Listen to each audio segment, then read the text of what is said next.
Hello there. Thanks for joining me on another edition of your Sorrow Sports Business Show, Sport Exchange. Judy Olano is my name, and it's good to be back. Wow.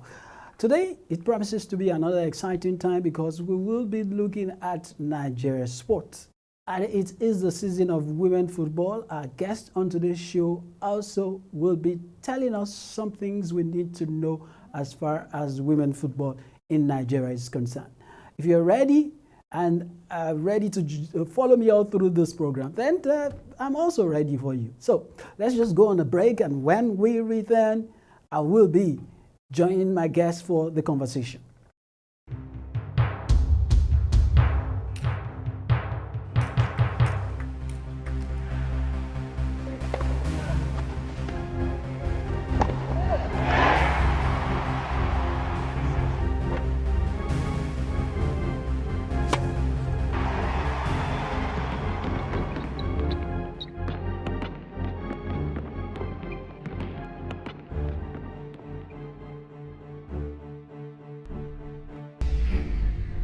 Fantastically finished. All right, thank you very much for joining me once again, and let's get down to business. The dugout segment is where we'll take on some of the people who are making things happen as far as sports business is concerned. And today, we will be talking about the Project Sport Nigeria. And what is this Project Sport Nigeria? It is a project that will be bridging the gap between the government and those who are playing in the sport ecosystem. Yeah, they will be doing so much to make sure that after Nigeria was able to come up with the national sports industry policy, there should be someone, or there should be a body that is helping us drive that particular policy, or galvanizing people together to make sure we get to destination, or to make sure that we'll start on a journey that will take us to a point where we can say for a fact that we know the percentage, or we know the value that sport is it's contributing to our gross domestic product. That's the GDP of the country. Okay, so and also, of course, my guest is the managing director, that's the MD of the Sports Nigeria Limited, as well as she is also the newly, she is the newly appointed chairman of the Nigerian Women Premier League. Yeah, that is the person that I'll be talking to. Her name is Nkechi Obi. Nkechi Obi joins me on today's show. Thank you very much, Nkechi Obi, for joining me. It's a pleasure to have you. I have been on your case for a very long time. And finally, you're making your debut on Sports Exchange today. Thank you very much. And let me go straight to the business of the conversation that we have today. I'm going to start with you by asking you let's talk about Sports Nigeria and the reason for it. Can you just break it down for us and let us know what is Sport Nigeria and what's the reason for it? Okay, Sport Nigeria came about because there was a recognition that the various stakeholders in the sports industry, particularly the value chain of the sports industry, needed to be brought together. If you're going to build an industry that contains very many sectors, such as manufacturing, real estate, content development, media, all of that, merchandising, international relations, athlete development, talent management, you would need for people to continue to talk to each other. We recognize that the infrastructure gap in sports was the biggest problem. But how are we going to solve that problem? How are we going to get the people who were needed to build that infrastructure to understand that they must build it so that the industry could achieve its target of about 2% contribution to GDP, could achieve its target of about 5 million jobs, could achieve its target of annual 2 trillion contribution to the GDP. How are we going to do that? And how are we going to convince the private sector that they needed to be a part of this. So who was that midwife? Who was that intermediary? Who was that person who was going to hold everybody's hand and make them sit at a table? So, and who was that? Where was that person going to come from? The public sector was clearly, is not commercially minded, but the public sector was needed. The private sector is 9 times out of 10 commercially minded. So Sport Nigeria set itself as a private sector intervention agency, private sector led intervention agency, to bring all stakeholders, engage all stakeholders, redefine how engagements among stakeholders will happen so that we could redefine sports business. So that's the reason for our existence. Now, how we intend to do this is the recognition from the policy that the implementation place for sports facilities is at state level. Most times people think the federal government is who you need.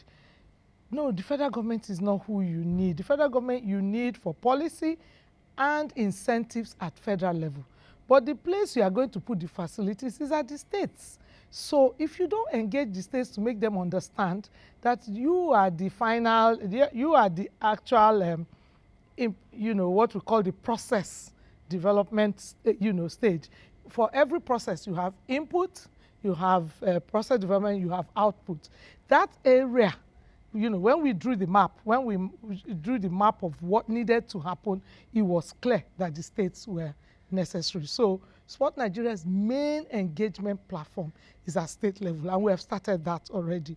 The key to deploying our 3,000 community facilities over 10 years is to sit down and talk to the states.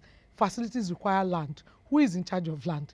It is the states. The federal government owns no land, right? So we engage with the states and ensure that they can provide the infrastructure for community facilities that will enable us build a market for goods and services. When you build a market for goods and services, commercial people will follow you into that market. If I demand for goods and services, somebody must supply those goods and services. So commercial people will follow you and set up commercial infrastructure. So manufacturing, merchandising, content development and all, we follow you into that place. So, and where do they follow you to? They follow you to the states. They don't follow you to federal, they follow you to the states. So Sport Nigeria has started its state engagements, and we're in the process, in phase 1, we're in the process of talking to about 13 states. And over the next few months, you will begin to roll out those states. We're also in the process of talking to development agencies, development finance institutions who will provide the funding that you need. Okay, thank you very much.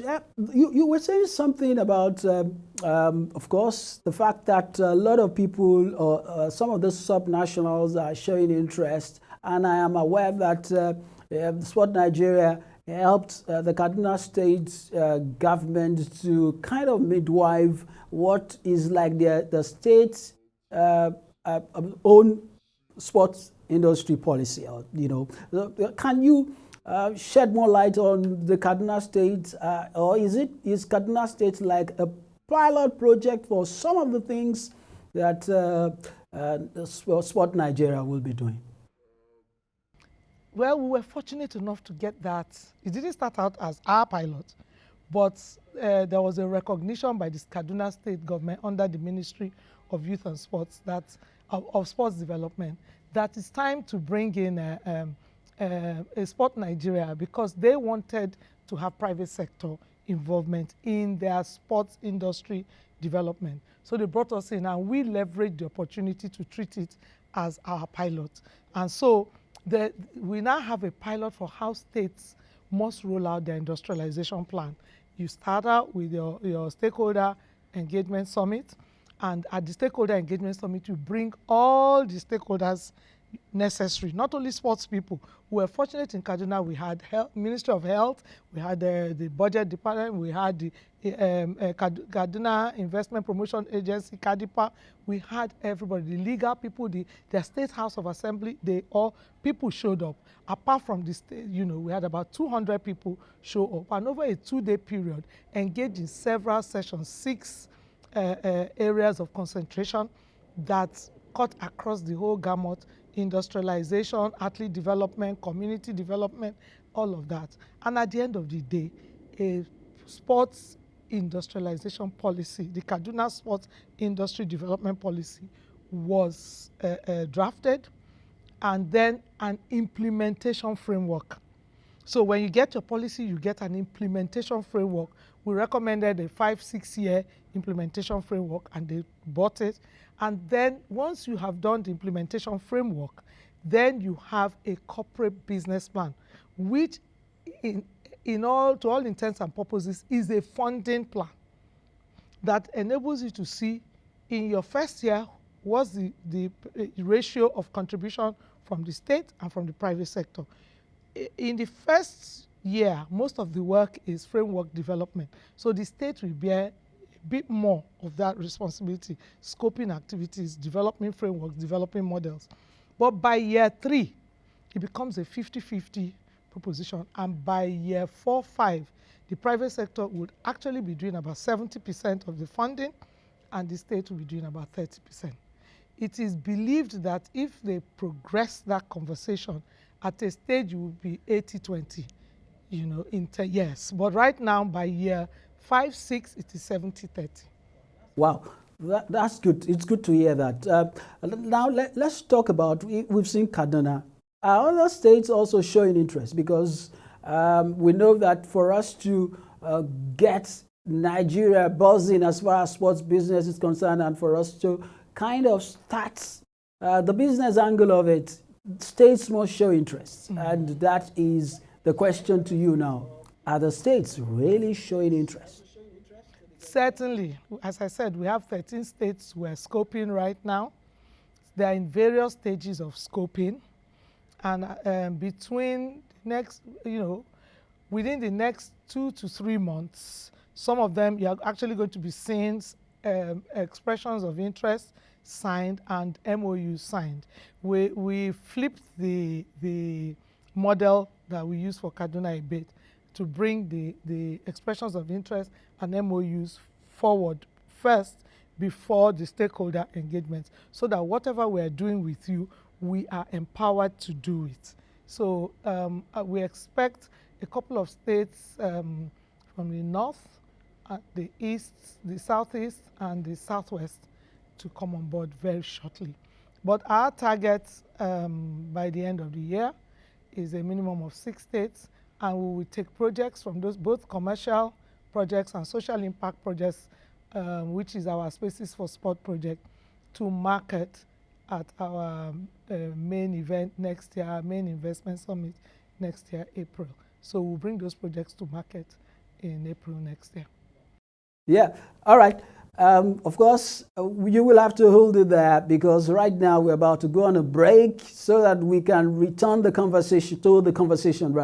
So in case you have joined, you've been with us. Of course, I've been talking to the MD of Sport Nigeria Limited, who also is the chairman of the Nigeria Women Premier League.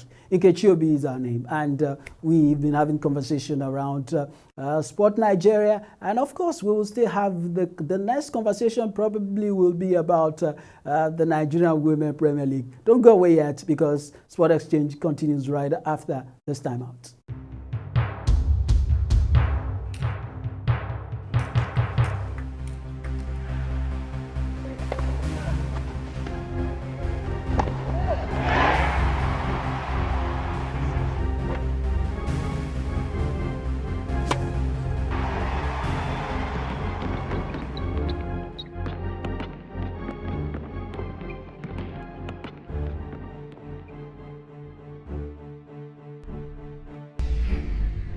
Fantastically finished.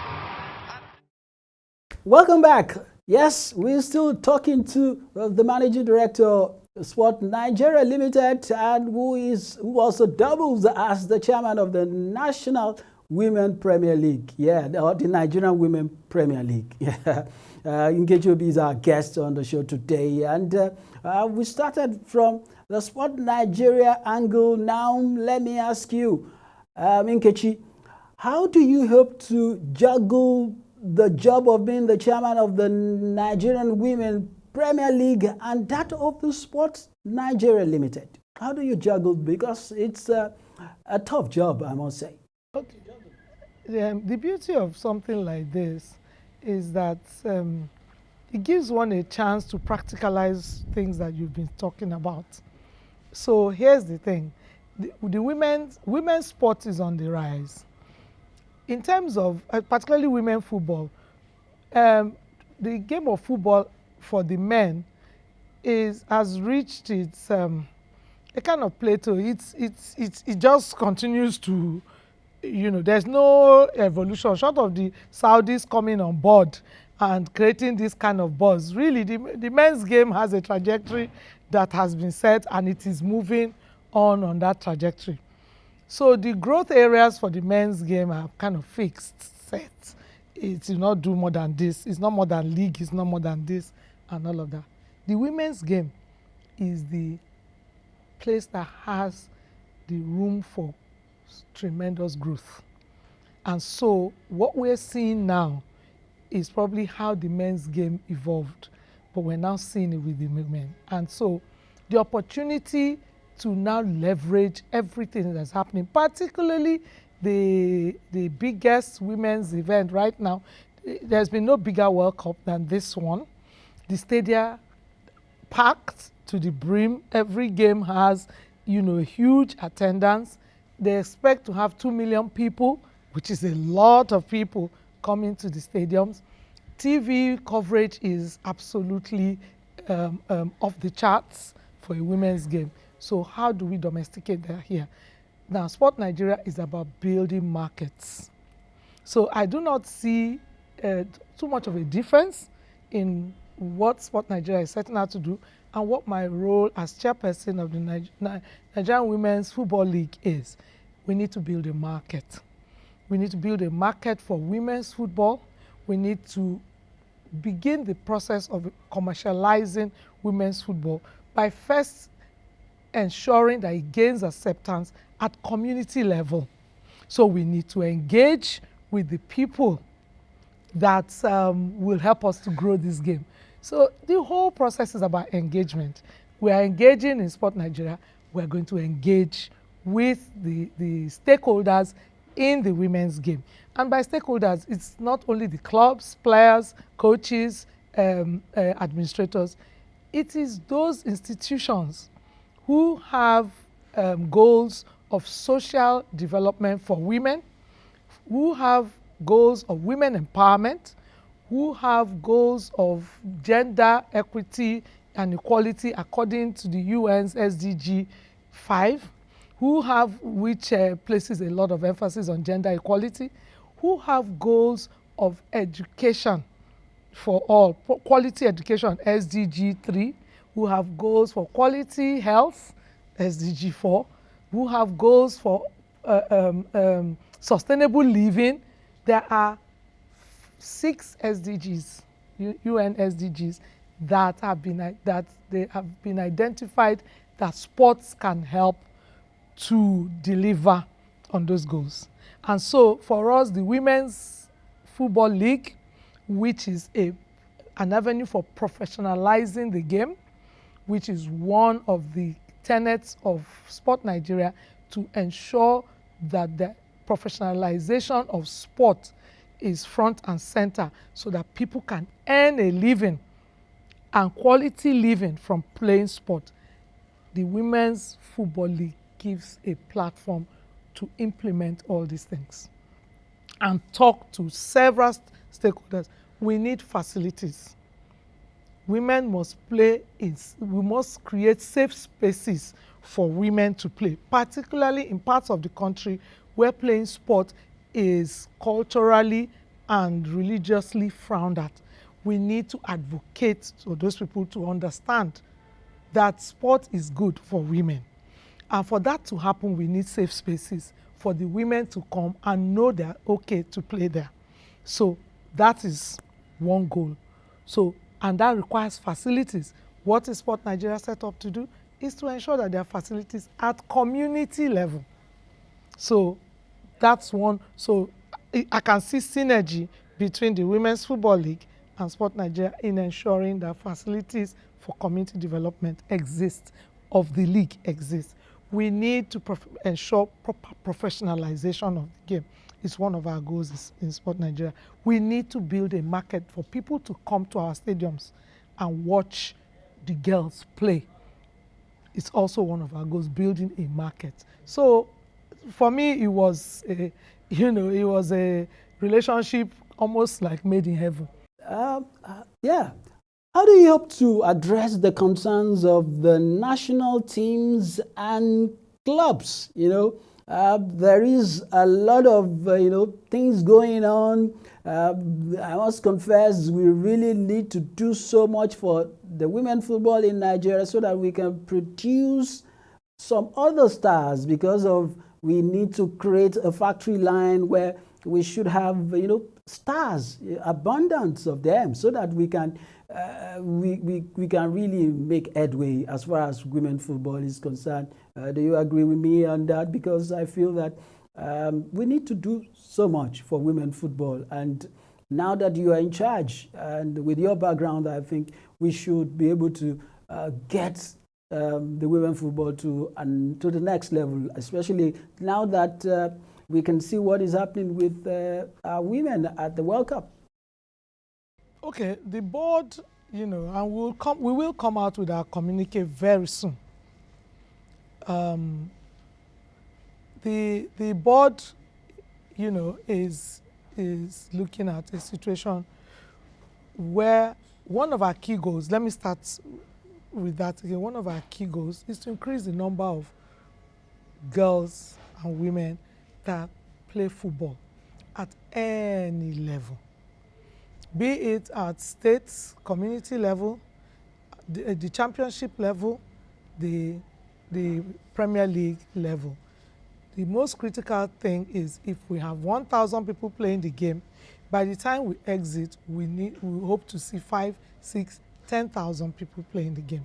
My experience with the Nationwide League One, where in 10 years we grew clubs from 80 clubs to 420 clubs as we speak, will come to bear in this. Growth of clubs is critical to achieving our long term. But in the short term, we need to increase the number of clubs playing at least at championship level and at state level, giving everybody a chance to play. We need to encourage the development of more clubs professionally run. So the corporate governance structure of clubs is critical to us. We need to create a pathway for a girl to start maybe at the age of 13 or 12 to start playing, right? And be able to chart a course for herself, either as a player, as a coach, or as an administrator. We need to put down. For that to happen, we need to work with people who have those plans in place. And then finally, we need to put our league on the media.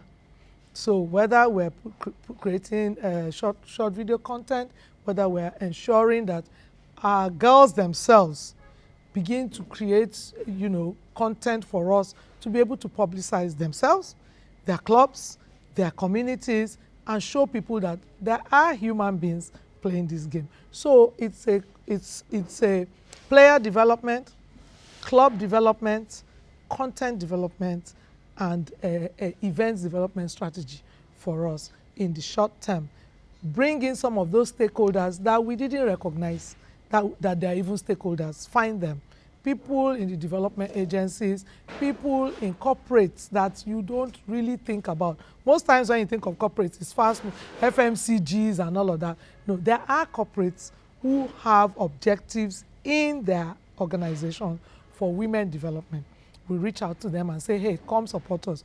We need to increase our operations, the number of people working with us, whether it's part-time, full time so that we can reach out to as many people as we want. I assure you that by, the members of the board have been working in different assignments, to look at club structure, to look at league structure, to look at funding, marketing, investment, what have you.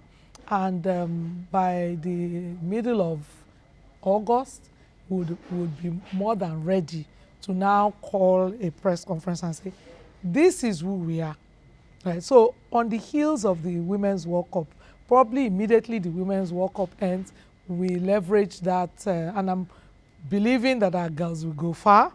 So it provides the impetus, the incentive, and the buzz for us to come out and say, this is how we are going to now contribute to more girls to our national teams, starting from next year when we have the under-17 and the under-20. Thank you very much, Nkechi, for joining me on the show. I hope that you will have some time for us, because this conversation is not going to stop here. It's something we should keep going on about. It is a conversation that we should keep having. And hopefully, I want to believe that the next time that we call on you, you will answer us. Thank you very much. All right, that's it for talking about Sport Nigeria. That is also standing in the gap also between, the government on one side and the stakeholders, those who really play one role or the other in the sport industry, to make sure that we get a vibrant sport industry that can add so much value to our gross domestic product. Of course, it is high time we started quantifying what sport is adding to the GDP or to the economy of Nigeria, because right now, if there is anything Nigeria needs to be productive, and we need to be productive in every way we can, not just the regular economy that we see. What about the creative part, which has to do with sports and the rest? Okay. That's it for us on today's show. Thanks for joining me. I hope to come again some other time for another exciting edition of the show, Sport Exchange. Jide Olaniran is my name. Yours truly today to man of the future in sport. Signing out. See you some other time.